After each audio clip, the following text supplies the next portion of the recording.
Hello, I'm James Woodcock from jameswoodcock.co.uk. We're starting a new podcast. We're recording it. We're hoping it's going to be released. We have no idea. This is truly a pilot adventure to see how it goes.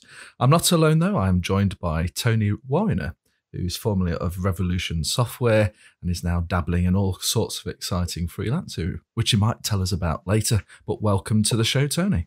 Hey, James. Thanks very much. So I've decided to have a more conversational podcast rather than me firing questions at you and you answering. It's going to be a truly two-way affair of hammering each other with questions and conversational topics. We've got a few basic rules along the way, so we're not going to discuss politics or religion or anything like that. It may be considered a bit too contentious. Tony may talk about football. I know next to nothing about football, so if there's any arguments there, it would be truly with himself. But still, he's got that opportunity to discuss Britain's favourite sport. So, without further ado, do you have a question in mind, Tony, to get us along the way, or shall I dive straight in there? I don't have any questions at all. I think I should state that I know absolutely nothing about football. Oh, that's good. Hold on a minute. Didn't we in prior discussions about this say you would like to talk about football? I think I was joking. Oh, okay. Well, that's brilliant then, because neither of us know anything about football, which means there's probably zero risk of it ever coming up in a topic. I'll tell you what I do know. I know that Liverpool are doing quite well at the moment. Well, there you go. So if you're a Liverpudlian, great news and congratulations to your Liverpool fans. Yeah. But that's about as much as we can probably contribute about football. Actually, I know quite a lot about football. I don't know why. I don't actually like football. I've only ever been to 2 football matches in my entire life. Okay, so why did you go to 2 if you're not into football in the first place? I think once in the 70s, someone invited me along to see the local team, Hull FC, and I just went along. I'd never been to a football match. I don't know, maybe I was like 9 or something. I seem to remember. I can remember it in black and white. It was so long ago. And then more recently, well, I say more recently, maybe a decade ago, someone invited me to someone who I was kind of working with strangely enough, in the koi industry, the fish, Japanese koi, which I used to be into. And I knew someone who worked in that industry, and the company he worked for actually had a box at Liverpool Anfield, and used to invite corporate people along to watch a match and do it in a posh way. So I got invited to one of those once, and that was quite good. But it was still never enough to sort of draw you into the sport. Well, I've never even watched a match on TV, to be honest, apart from the World Cup. But I kind of follow it. I like all the Mourinho stuff. It's always amusing to watch people like that, see what crazy stuff he's on about. Well, you brought up probably the main contentious issue for an English fan. Have I? I don't know. I'm not an expert in football. I don't know what I'm talking about, Tony. Let's move on to a subject we might know something about. So let's try, how about some of the good retro stuff? So obviously your background is Revolution Software, which dives into such classics as Beneath a Steel Sky and Lure the Temptress and Broken Sword. Yeah. But I think one of my connections where we can probably have a good conversation about is its sort of relationship with ScummVM. Oh, yeah.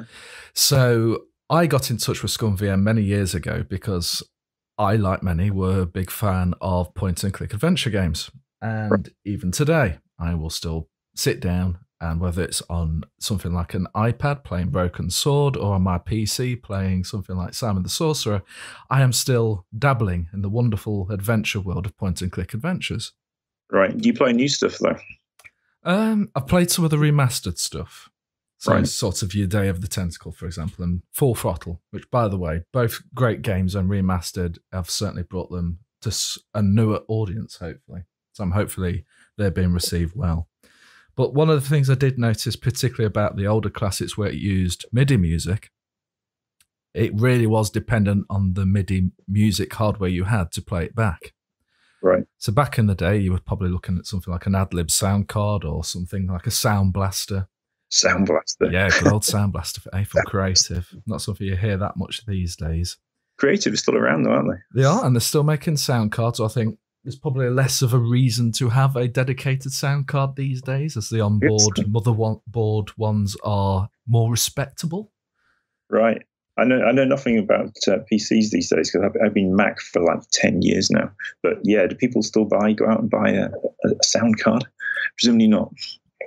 I think if you're a hardcore gamer and you're looking at every millisecond of lag, right, then you probably still want a dedicated sound card. But I think for the vast majority of gamers, whatever is built into the motherboard these days is good enough. And you certainly wouldn't have said that in the era where you were looking at Sound Blaster and Sound Blast. If you didn't have a proper dedicated sound card, you had no sound. You had the internal speaker, beep, beep, beep, beep, beep, and that was it. Yeah. So was one of them called a Sound Blaster 16? Does that ring a bell? It does. That was my very first sound card that came with my 486 PC. Right. It's all coming back to me. Yeah, well, this is the whole point of having this wonderful podcast conversations, because I think it's going to be quite enlightening for the two of us. But yeah, my first PC was a 486 with a Sound Blaster 16, a dual speed CD-ROM drive, and a whopping 420 megabyte hard drive. 420 meg? Yes. That's a strange number, isn't it? I didn't invent the numbers, thankfully. But I do remember when I upgraded that finally to a terabyte hard drive, that was a £200 investment. Well, that's quite cheap, really, isn't it? Actually, no, I'm on about. No, it wouldn't be terabyte. It'd be 1 gigabyte. So that makes it a bit more realistic. Yeah, a 1 gigabyte hard drive. That's not bad though. I mean, the first PC I ever saw was when I worked at Cascade, which I forgot to mention the other day in the other podcast I did. I worked for a very short time. I worked in Harrogate for a company called Cascade Games. We did a product called 19 based on the song. Do you remember 19? I do. Yeah. So that was licensed to be a game, and we did two halves of it, and it was like 4 mini games on each version of it. Anyway, that was in Harrogate, and what were we talking about? I don't know. We've jumped from ScummVM to Sound Blasters, and we've gone. I've veered off into living in Harrogate. Yeah, that was the first time I saw a PC, and it was one of them Amstrad PC 1640s or something like that, or the one before the PC 1640, and it had a 32 meg hard drive. Oh wow! But it had a hard drive. It did have a hard drive, yeah. But only 32 megs. Think about that, 32 megs. Yeah, it's a scary world, and it just shows how dependent we've become on hard drives. And SSDs now more known commonly. Yeah, I mean, I've not had a spindle hard drive for a while now. But certain things change your life, and I think SSDs were a more recent one. But floppy disks, when we first got floppy disks, and that was remarkable because it made your life bearable after cassettes. And then hard drives were just like out of this world. You know, even 32 meg was like more than you'd ever need. Yeah, coming from the Commodore 64, which was in the UK mostly cassette. Mostly cassette, yeah. I mean, I think if you're from America, they're actually more used to using floppies. Yeah, I guess so. I never saw one. None of my friends ever had a floppy for the 64. But then none of them were developing, so they were just buying games and playing them. You know, so it was all cassettes. And of course, the plight of cassettes was you could load side one, get right into the game, probably play level 1. You'd turn over the cassette, and then side 2 wouldn't work. It might have taken you quite a while to complete level 1. So by the time you got to level 2, it was a bit too late. Yeah, was that a big thing? Two-sided things? I had that happen a few times on different games. Or the first part of the game would load and then the second part wouldn't for whatever reason, even if it was on the same side of the cassette. That happened quite a few times. And sometimes it would happen within the 30 days and you don't have to worry about it. So you go back to the store and they'd replace it. It was kind of accepted that this could happen. But yeah, I had it quite a few times. But then floppy disks weren't that much more reliable at times, because I remember, again, Simon the Sorcerer, I'll plug that game again. I was about 7 floppy disks into the game, and I think it was 9 total, and it was the 7th one that had a problem with it, which basically meant I could never complete the game, at least on the Acorn Archimedes A3010. Ooh, Archimedes. Yes, one of my favourite computers back in the day. But let's rewind back to good old ScummVM and MIDI music. ScummVM. Yeah. So the reason I got in contact with them was the MIDI music and hardware. And depending on the hardware you had, the quality of the music could be so dependent on that. Right. So what I offered was, I was lucky enough to have a Yamaha flagship keyboard. And actually a lot of the music chips that consoles and games used back in the day were Yamaha based. Okay. FM synthesis and all that kind of jazz. But this one was like a fully fledged Yamaha flagship. It had samples of real instrumentation. I thought, I wonder what it would sound like to put Simon the Sorcerer through a Tyros keyboard. So I did all the connections and it sounded terrible. I was quite surprised. So they'd optimized the music so much for a certain sound card, right, that actually having a proper sample-based instrument, it just was awful. And that's because a lot of the bass type sounds they were trying to generate were actually like a saxophone instrument they would use. Because in FM, the saxophone actually made a very good bass tone, but on a real sample playback instrument, it would sound like a saxophone, so it would sound terrible. It's like, why is a saxophone suddenly coming in at this point? Okay, so it really did sound terrible as opposed to sounding different. Exactly. It was just a complete mismatch of mapping in some cases. Right. So what I then took as the next step, I was just playing around with it basically, was, okay, let's take the MIDI file, let's strip it of a lot of the sort of the metadata within each track, which would tell it to switch instruments and all sorts en route. Right. And see what then I could do with it. And then I actually managed to get something that sounded pleasant. Okay, so you kept the structure of the song and just sort of remapped it. Exactly. So there was a lot of remapping, re-panning of instruments, volume adjustments, reverb adjustments. And so I still had the core MIDI data to work from, which was nice, which sped up things a lot, which meant, I don't know, it remained as faithful as I could in that regard. But I did change quite a bit, more subtle areas. And as it went on, it was harder to sort of match. I guess what a lot of us, when we think of Simon the Sorcerer, we're thinking of Amiga and mod music, which sound completely different to the FM sort of synthesis recreation of how that was going to sound.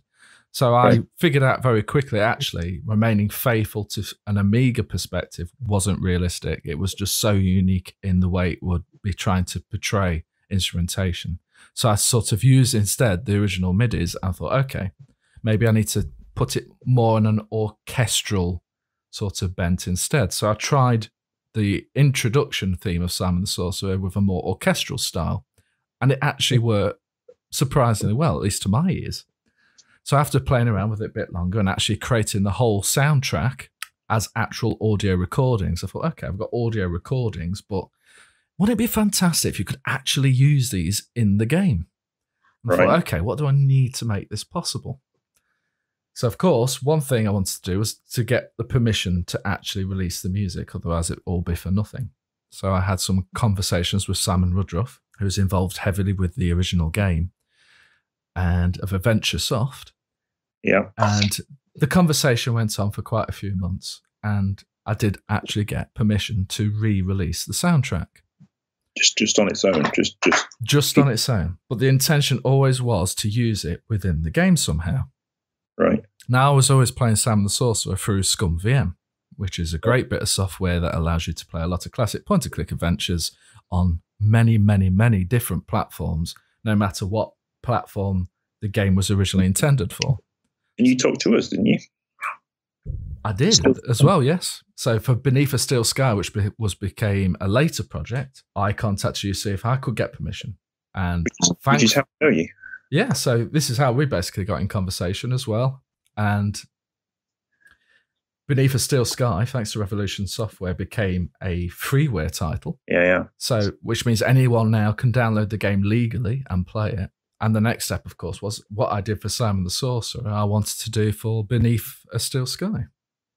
Good move. But to get the ScummVM team on board was the next big challenge, and whether they want to go down that kind of route. How faithful did they want to be to the original game and consider adding something that was basically coined an enhancement, a term basically I regret now. I actually prefer fan-made, but never mind. Enhanced was a term that was coined at the time. Right. And there was some discussions over, should we remain original? Should we add this functionality? And in the end, it was decided that, okay, we can add this. Let's go for it. As an option. As an option. So if you're obviously playing Sam the Sorcerer as it is, you just get the traditional built-in Sound Blaster replication, the ad-lib sounds you would normally get from the game if you played the PC version. However, if you want to use my fan-made versions of it, then you can just download the audio for free, incorporate it within the game, and then you're playing it with my version of it. Which I was actually hoping would open up the floodgates to other people considering doing their versions of the soundtrack.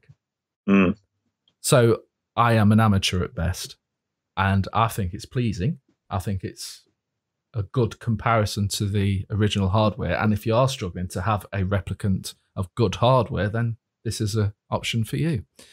But I was expecting quite a few other people to consider this and indeed get them. They themselves want to get permission to do something like this, but I haven't really seen anyone do an entire soundtrack. It's always been, here's an individual track, sometimes with the real orchestral instruments, which is really impressive, but they've never gone the whole soundtrack route.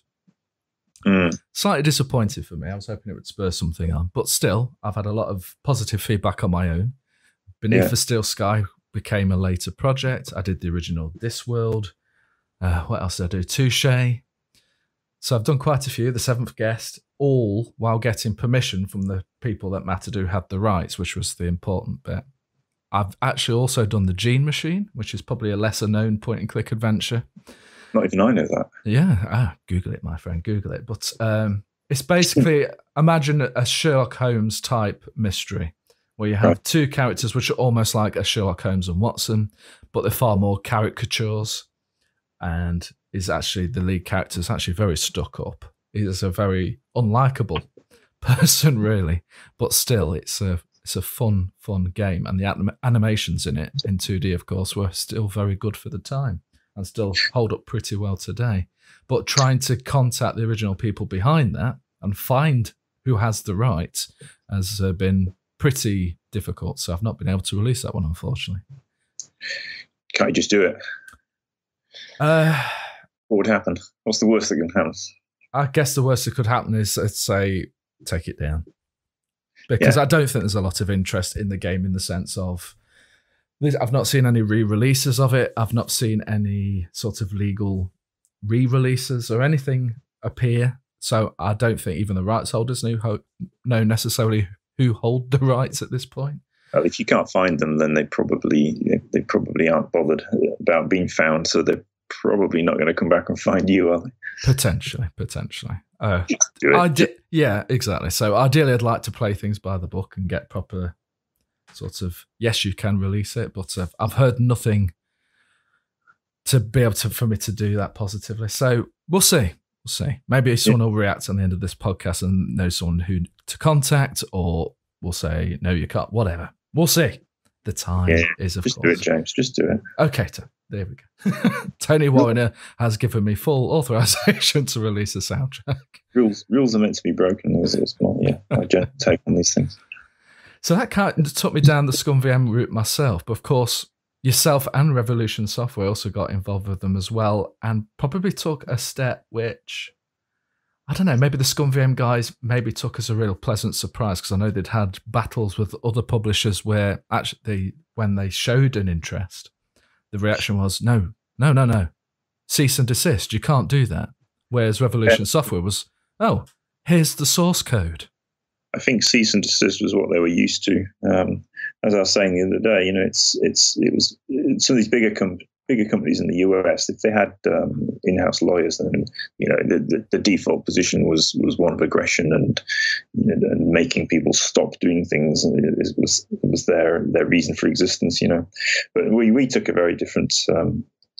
I say we took a very different line. It could have gone either way. I mean, there were people in Revolution who would have liked to be sort of more aggressive and say, "Don't do it." But amazingly, no one was that bothered, and it was very much. I think it's very much my thing. I think I got the email from I think the first contact we had with Scum was with a guy called Joost Peters, and I think I got that email and pretty much understood it was a good thing to do, although it turned out to be much better than anybody ever expected for us, because certainly Lure the Temptress and Steel Sky, by the time we were into the Broken Sword games, those games were dead in effect. There wasn't really much of an aftermarket, and the games had their year, and then you considered them gone.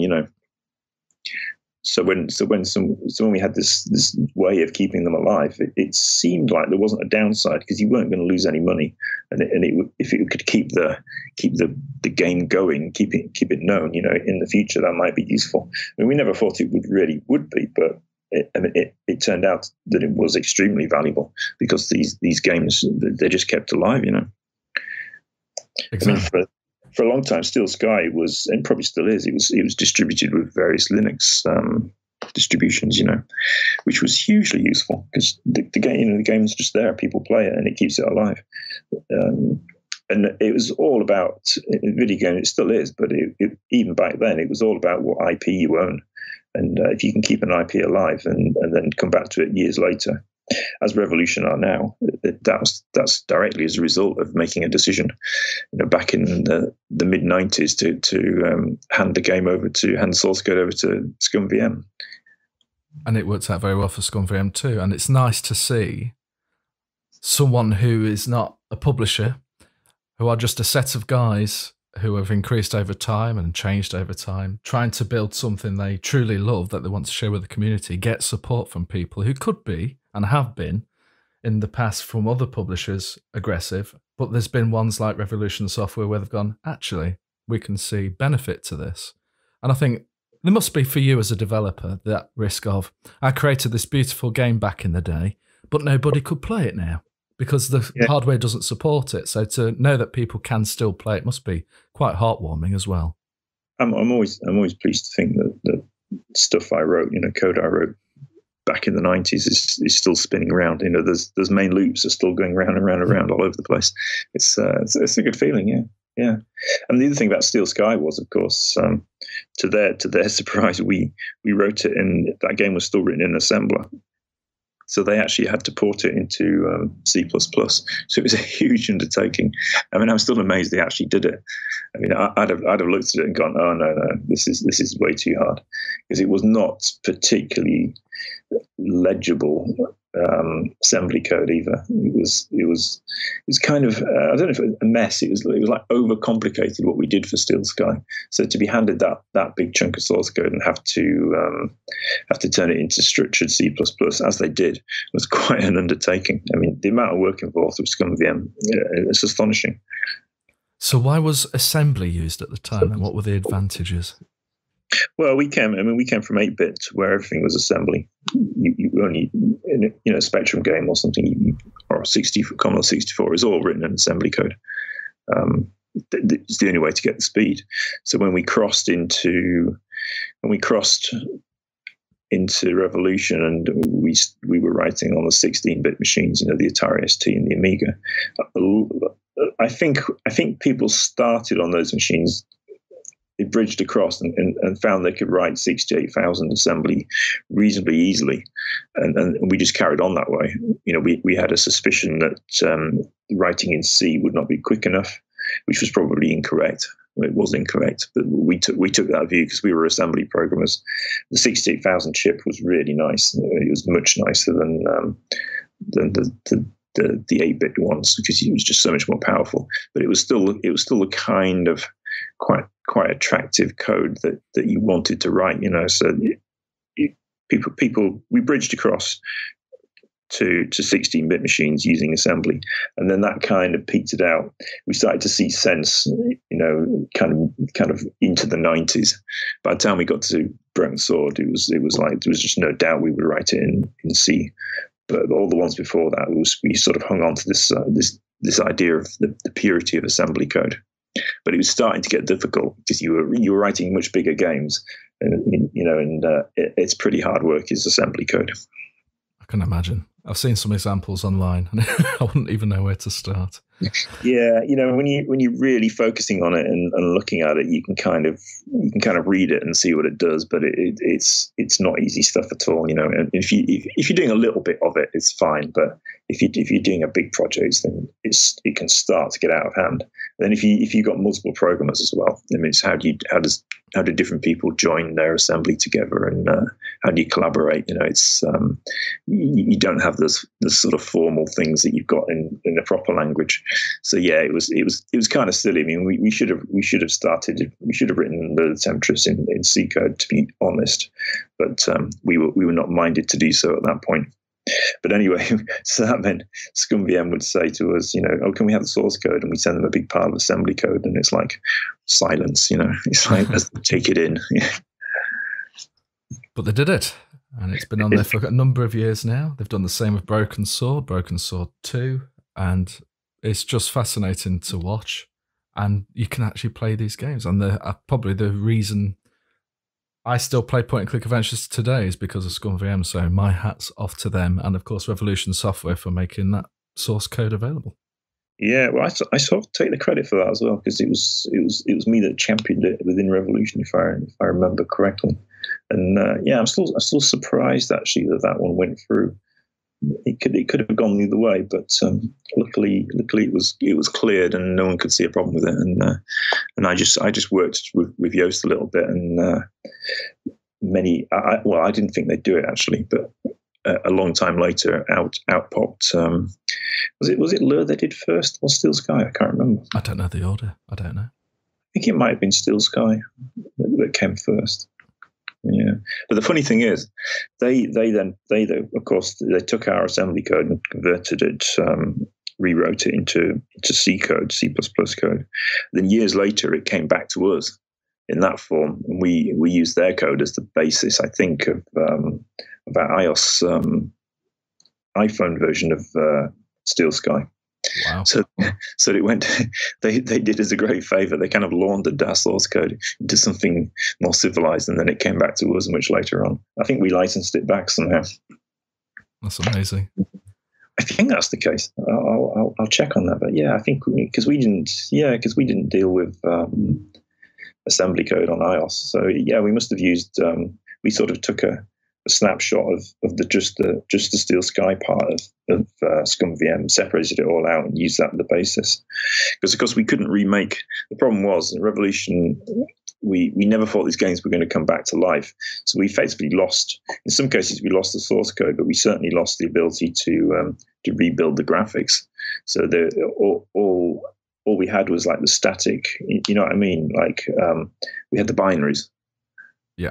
So we can get the original Beneath Steel Sky, and we can separate out the binary compressed graphic data, but we can't rebuild it. So we can't. It's not like we can easily change one of the sprites or add a new bit to it or something like that, because we don't. Not only do we not have decent source code, but we certainly couldn't rebuild the data set anymore. So the data was. When you play Steel Sky on an iPhone, it's like an emulator in effect. It's like the ROM is the same. So it's running off the same data that you got on the Atari ST version. It's just a different engine interpreting that data. So what are your thoughts on actual remasters then? Because obviously we've seen a Broken Sword remaster, but what I think you look at something like Day of the Tentacle and Full Throttle and what the guys at Double Fine have done there, they've literally pretty much ripped it apart and started from scratch. So you've still got the original dialogue, although they've got the original quality that they would have recorded with those actors. So they've been able to get like the cleanest ones possible. But I guess it's a real big challenge and a lot of commitment, and then you've got to be sure the sales are there to go down that route. Yeah, I mean, see, it's still a lot of work. I mean,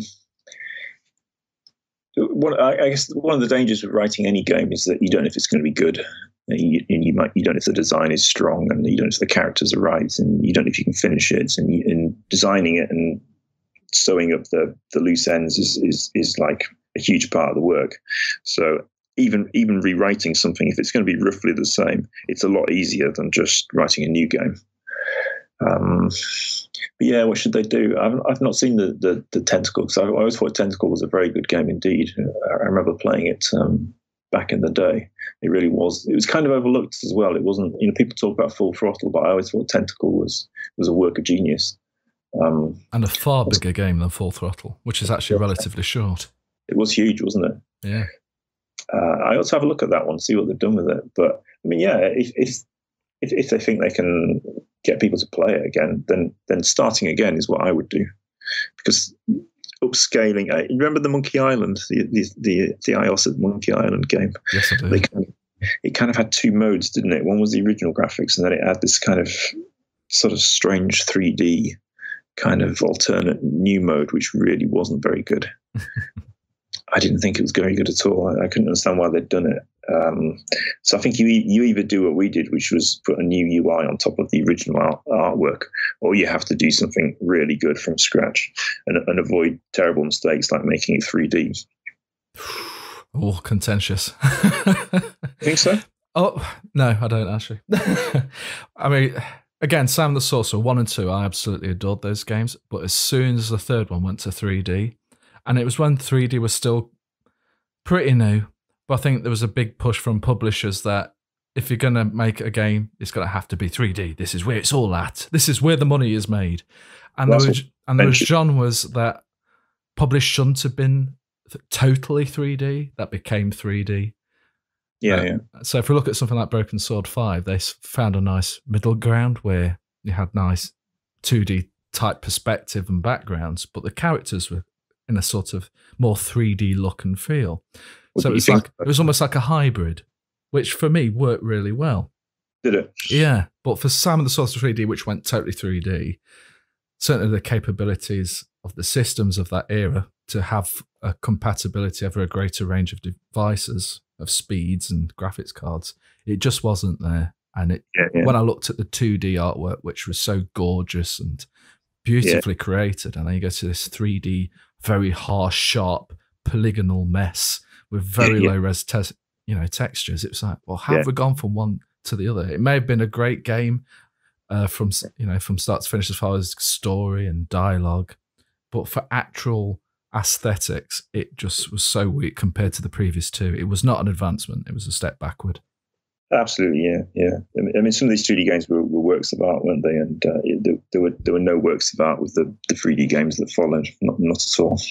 No, it was a very rough.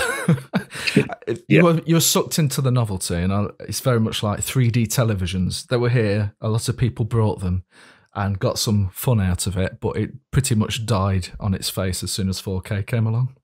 Yeah, it was a craze. It was all that 3D stuff. Yeah. And it all came from the publishers, and it came from the PlayStation 1. That was a big turning point, and it was never the same again.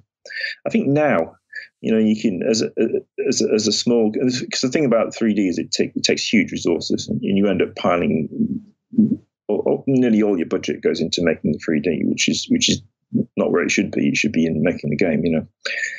I think now, you can take something like Unity, and you can do something almost good with 3D that's not killing you resource wise if you do it in a very stylized way. A game like Discolored on the Apple Arcade is a good example of that. It's stylized and it's 3D, but it wasn't resource heavy. Yeah. You can sort of do that now. But in the last 2 decades or so, certainly as far as adventure games are concerned, it's what really killed the genre. It did it no favors at all. It was just not a good way to make that jump from 2D to 3D, and it never really recovered from it. And a big shame. But there are luckily there's still. I'm sure you can call it point-and-click adventure because most of the time you don't use a mouse these days. But for that genre of game, there are still ones out there which take some inspiration from it, where it is very story driven and maybe the interaction is still quite basic. But that what I consider a point and click adventure at the heart, there's certainly very few around these days. Yeah, it's true. I went to Adventure X a year back, and I didn't go to the 2019 one.